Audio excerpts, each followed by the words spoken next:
Well, we've heard it so many times, we start to believe it. We've heard it. You've got to hustle to make it big. But I want to tell you a story about a CEO who worked so hard, he lost about 90% of his business value, right? So there was this ad tech CEO a few years ago. He was a new CEO. He came in, he'd been working in the company as it had gone up. He'd been an important leader in the company, but the company went public for $1 billion and he took over. He had all the skills, he had all the promises, that kind of thing. And he just poured himself into it at great sacrifice to the rest of his life, to his work, his family, his health, like everything else. He started flying all over the world, taking meetings, getting involved with every single department, meeting with consultants, doing like all kinds of things all over the world, in and out of everybody's business. He would fire off emails at like 3 a.m. I don't know, he was up at 3 a.m, right? Because he was so busy, he was burning the candle so brightly to people saying, hey, I just had this thought, and I think it'd be really great if you'd be prepared to talk about this at the 9 a.m., right? People wake up, normal people wake up at 6 a.m., they read that meeting, and suddenly they're in a panic. They've got something to do by 9 a.m., and they've got to get their kids off to school. They've got to get dressed and use the bathroom and take a shower and commute and, all the things that people have to do and to get into their meeting. And now they've got a whole new thing to do. They were going crazy. He was changing directions all the time, hiring consultants, doing all these kinds of things. You'd think it would help, but they got big. They got to $1 billion value with one like core idea. And then they started to work hard. Let's lean in, let's hustle. And they started to work hard. They did all kinds of different things. And they opened up lots of different fronts and departments and split off things and pushed on everybody to work really hard. And people were working all kinds of crazy hours and getting, frankly, kind of burned out. And now their resources, not just their time, but their money, their collective power and intelligence, are now split around 4 fronts instead of one. He's trying to fill in the gap by being Superman, and things start to unravel, right? Not everybody knows the whole strategy. The things don't add up, so that the way that they're selling each individual thing is maybe profitable, most of them, but cash is now becoming a real problem because it's growing without a lot of thought and coordination, right? Things start to come apart.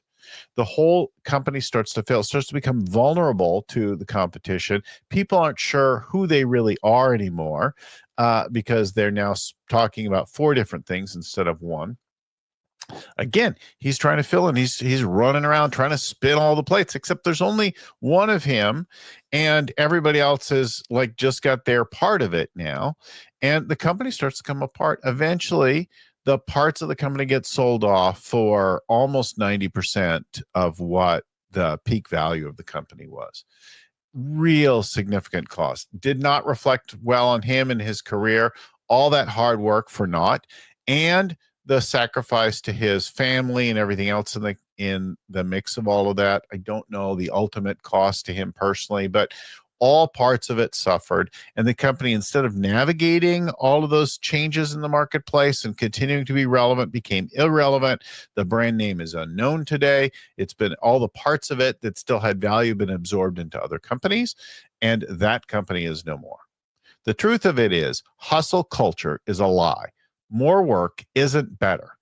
And if you're chasing success by grinding yourself into the ground, you're playing a losing game. We want to bust this hustle myth once and for all.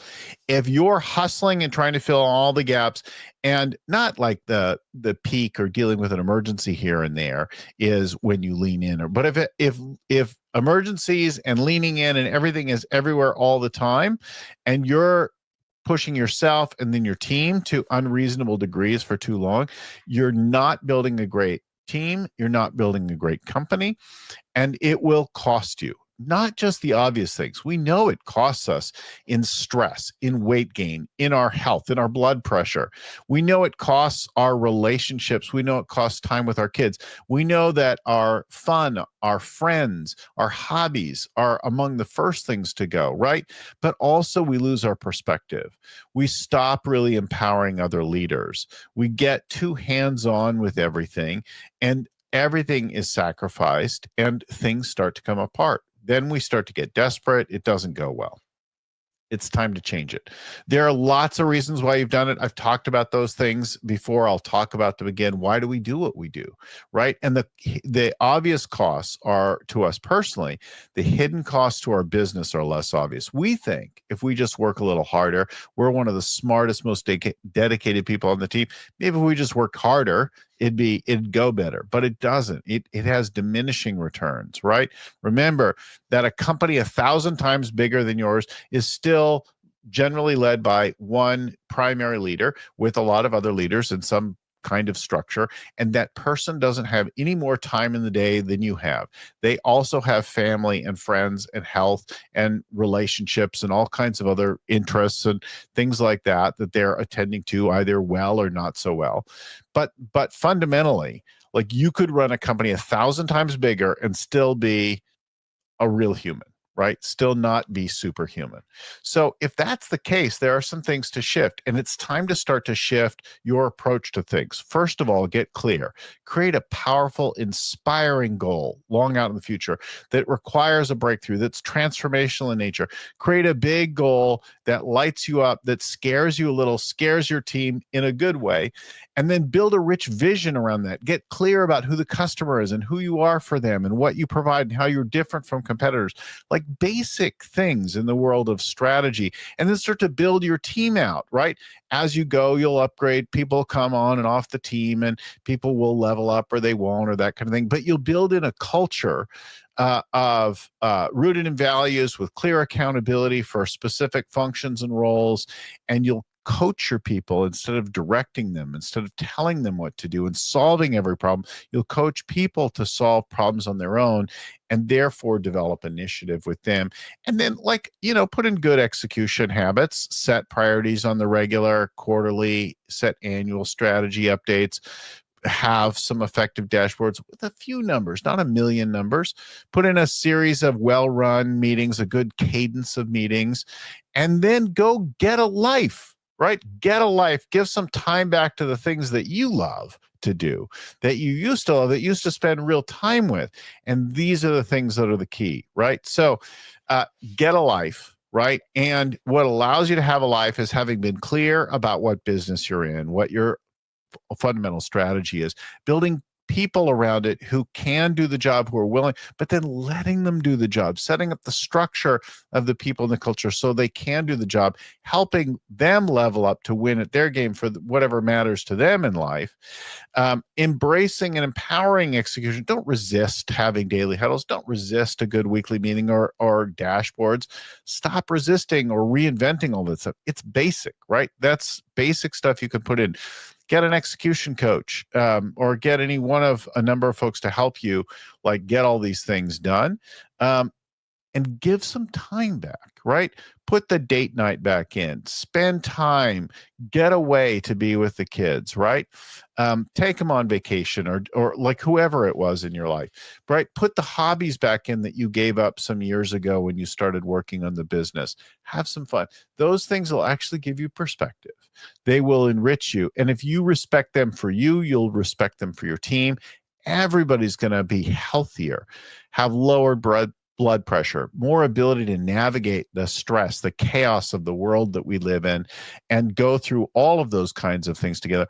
All of that helps. Those things are symbiotic, right? When you and your team leave home, you don't leave it home. You bring all of that with you as you go to work. And when you leave work, you don't leave work behind and go home free of all of that stuff in whatever dad, husband, wife mode. You go home still the same person carrying all that. But if you integrate all those things, so there's time for everything and they work together well, then they all work better, right? You manage the stress, you think through the problems better, all of that starts to work better, right? Most business owners work too hard, but still feel stuck. You feel stuck when things are stagnant because the strategy isn't working. You feel terrified, stuck when business is retracting and you don't know how to reduce the cost fast enough. When business, though, really ticks up as well, you also feel a little stuck with having to find the people, having to fulfill the products or services that you've sold, stuck with executing, collecting, funding it all.